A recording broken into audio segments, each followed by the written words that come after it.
Bada beep, bada boom. Hello my friends, my name is Artur and I am an Estonian YouTuber. What's that? Can you hear it? We want D-Day! We want D-Day! I hear you brothers, don't worry about it. You want D-Day? I want D-Day. We watched D-Day last video, now we're gonna find out what happened in the English side. Last time we found out what happened on the American side, there was this old Teddy Roosevelt guy with his cane and they landed on the wrong beach and he saved the day and you know the bad guys were defeated. Now we're gonna find out what happened on the Churchill side. And they did some great spying work. They kept the whole thing secret, no one found out. It's one of the bestly hidden operations of such scale in the world. Am I ready for this video? Where's my cat? Here's my cat. Here's my tea. Here's my flag. Kitty, come and say hello to the camera. Oh, she's afraid. No can do. She is destroying my couch bit by bit, like an animal she wants to eat. That's a bad reference. Vegans are gonna leave now. Like a toy. Like a toy she's gonna destroy. Like a toy she's gonna destroy. Kitty cat, please do not destroy my couch.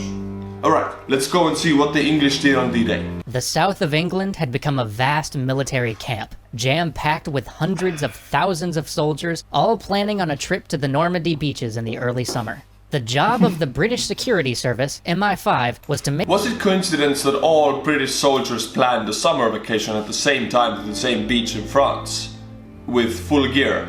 It's just a coincidence, there's no operation there, they're not gonna invade, they're just going to holiday, all 100,000 of them. Make sure that on D-Day, the Germans were looking the other way. If they failed, tens of thousands of men would die.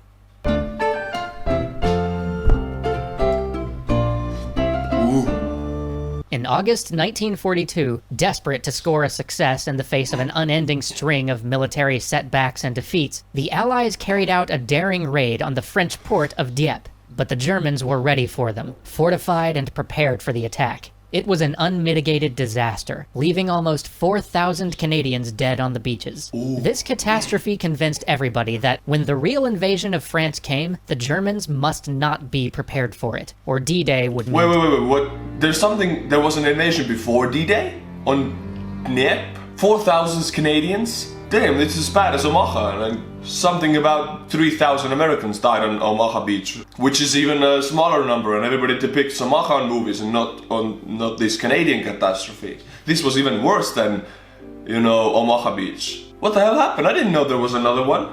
To Allied governments from Eastern European guy, if you're trying to land on Nazi Germany grounds with 4,000 men, it's a little bit, it's not that much, you know, you need a little bit more men to defeat Nazi Germany. Okay, I don't know the backstory of it, but if you do, please write it in the comments below. Destruction. This was, of course, going to be a little tricky. By 90 days after D-Day, the US Army alone planned to have 1.2 million men with all of their equipment in France. You can't just hide that under a bit of camouflage netting. And so was born Operation Foritude, the most ambitious deception plan in military history. Foritude. The operation wouldn't pretend that there was to be no invasion. That would be impossible. Instead, their goal would be to fool the Germans about how many were coming, when they would land, and where they would land.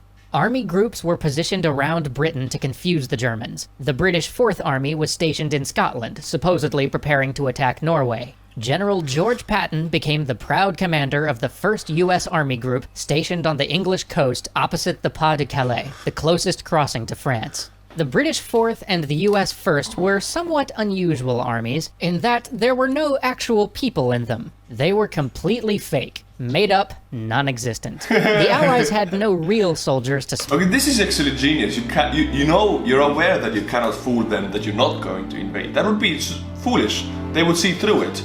So, you're open about invading, but you just direct their attention to some other place you're invading. That's what the illusionists and magicians do nowadays.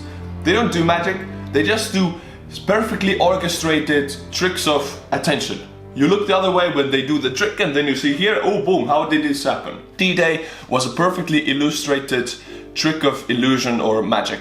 Those generals were the magicians of those days. Spare. They were all needed in France for the actual invasion. So to get the Germans to fall for this massive bluff, the film industry was called in. They created a brilliant illusion, an entire dummy army. Wooden aircraft, inflatable tanks, 250 fake landing craft. 2 fake corps headquarters were invented, pouring out a constant stream of radio drivel. At one point, King George VI even made an official inspection visit, solemnly inspecting row after row of blow-up tanks and real troops who had been bussed in for the day, all while the daily newsreel broadcast this inspection to the world. George even managed to look thoroughly impressed. And, because you might as well go big or go home, this inflatable first US Army was presented not just as a threat, but as the threat. The primary invasion force to be launched at the Pas de Calais. The Germans already considered this to be the most likely destination for the Allied attack.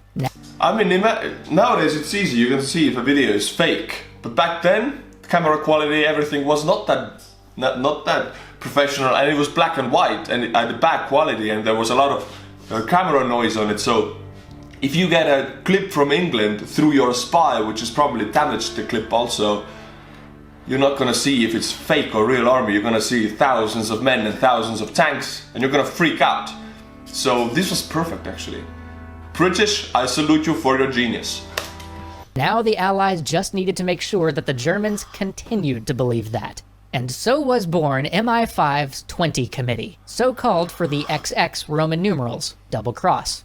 Double Cross fed the Germans a constant stream of highly credible intel, a combination of utter rubbish and brilliant information delivered just too late to be useful.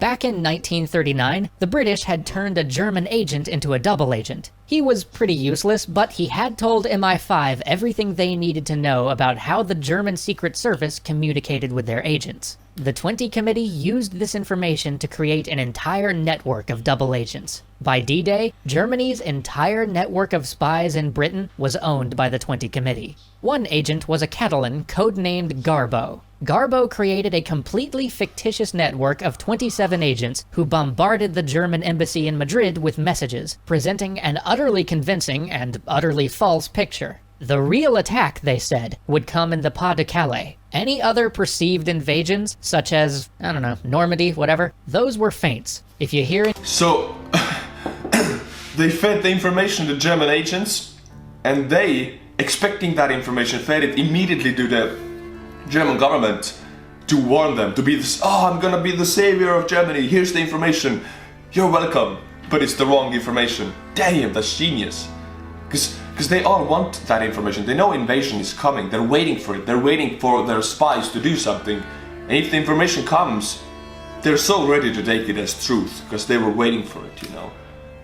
Of course, they're not gonna doubt it or double think about it. Perfectly operated. Any guns or shouting over there? Just relax. It's just the neighbors again. Go back to bed. Garbo was good at his job. So good, in fact, that the Germans awarded him with the Iron Cross for his invaluable services. The danger, though, was that even if they fooled the Germans before the invasion, once the Allies landed, the deception would be over. All German military strength in France would be concentrated on Normandy, and the Allies would then, no doubt, be driven back into the sea. So, a series of new operations were concocted to convince the Germans that other invasions would follow the first all along the coast of France. Secrecy was critical to help the invading forces. Wow, I'm just mind blown. They thought about everything, even if they're on the coast, all of it would be concentrated, but this keeps Germans away from them, even if they're on the coast. Germans are afraid that something more is coming. Actually, it's not, and even if when they realize nothing more is coming, it's too late. Damn it, it is genius. Hisu, cat is destroying my walls, making them, I think she's gonna make a hole and build a nuclear weapon in the other room or something, I don't know. She's weird.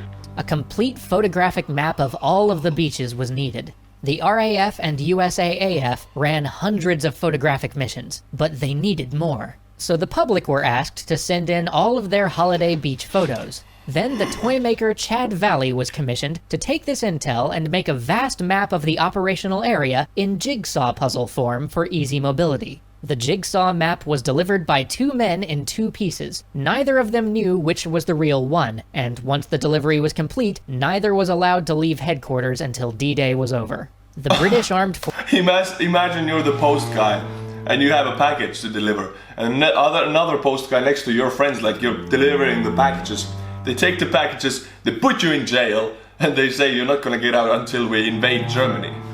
What the hell? I wouldn't want to be a post guy at that on their skin. Forces were obsessive about security. They arranged for 30 members of the Women's Auxiliary Air Force to dress in civilian clothes and visit pubs close to where the British commandos were staying. Their job? To flirt with the men and try to get them to spill some information about their mission. To everybody's amazement... Okay, this sounds like Stalin almost. In Russia, KGB had female agents whose job was to use their body and to use their being a woman to hear about or know what Red Army generals or officers are thinking about Stalin and the communist regime.